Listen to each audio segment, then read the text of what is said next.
Hello, this is Martial Law News, and today I'm going to show you a video about an EMP attack and what it could mean for America.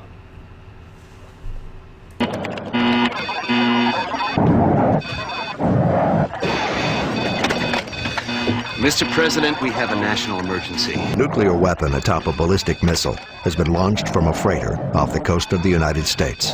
The weapon is not designed to kill Americans, at least not directly and right away.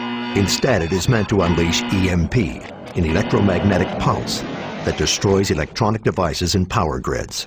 The single explosion unleashes electronic waves 1,000,000 times more powerful than any radio signal on Earth. In the United States, nearly all computers fail. Telecommunications end. Transportation comes to a halt. The stock market's crippled. Bank accounts disappear. Federal officials warn EMP could paralyze America, instantly returning our country to a pre-industrial age. And they say we are utterly unprepared for it. If you think about the effect of an electromagnetic pulse, it would be a devastating impact.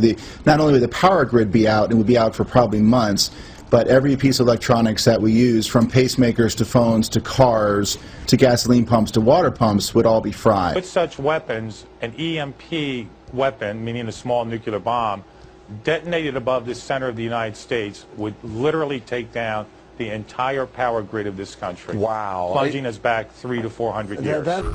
An EMP produces damaging current and voltage surges, burning out the semiconductor chip of any electronic device within line of sight. The result of that is a complete shutdown of the electronic system. Were the blast to occur high enough, the entire continental United States would be left with no electric power or the things that depend on electric power.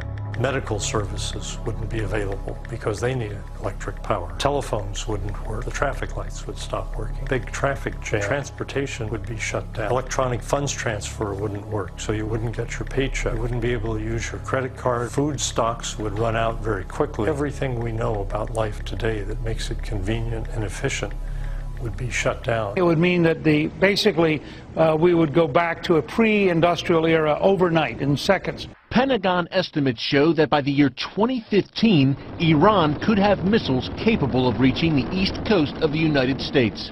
If the Iranians acquire a nuclear bomb, they might be able to cripple their great Satan even sooner through an electromagnetic pulse or EMP attack off America's coastline. Iranian military handbooks point out the benefits of such an attack, and Russia, China, and North Korea also possess EMP technology. Within a year of an EMP event, at least 2/3 of the American population would perish from starvation, disease, and societal collapse.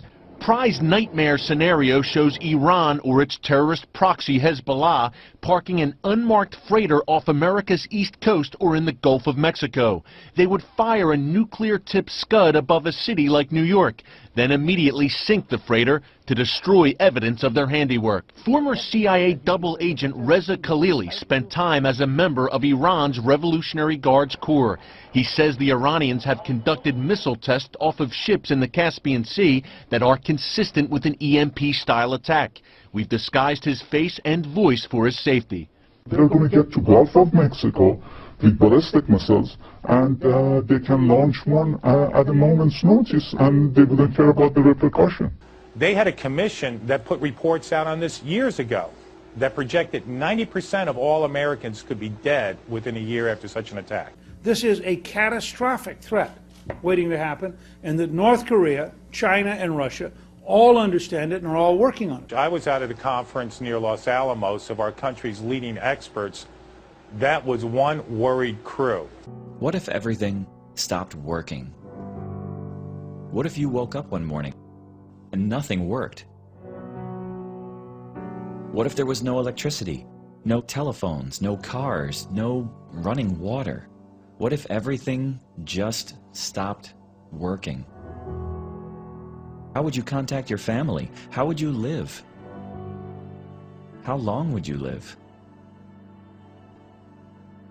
The idea that we're going to suddenly be shocked one morning because one of these missiles has a nuclear weapon and does something that dramatically changes America, I think is a very dangerous idea, and I find it very difficult to watch the U.S. government be passive as the North Korean dictatorship continues to develop its capacity to deliver nuclear weapons. Or what are we working on to prevent it? Nothing. We in the West, in the democracies, have a propensity to lie to ourselves, just as we did in the 1930s about Adolf Hitler and about Nazism. The congressional study EMP report from 2004 indicated potential casualty rates of 90%. That commission was disbanded back in the spring. We have been kidding ourselves. The North Koreans have been steadily working towards this capacity. The Iranians are laughing at us as they continue to build more and more centrifuges to build the capacity for nuclear weapons. Hamas laughs at us as they continue to fire missiles into Israel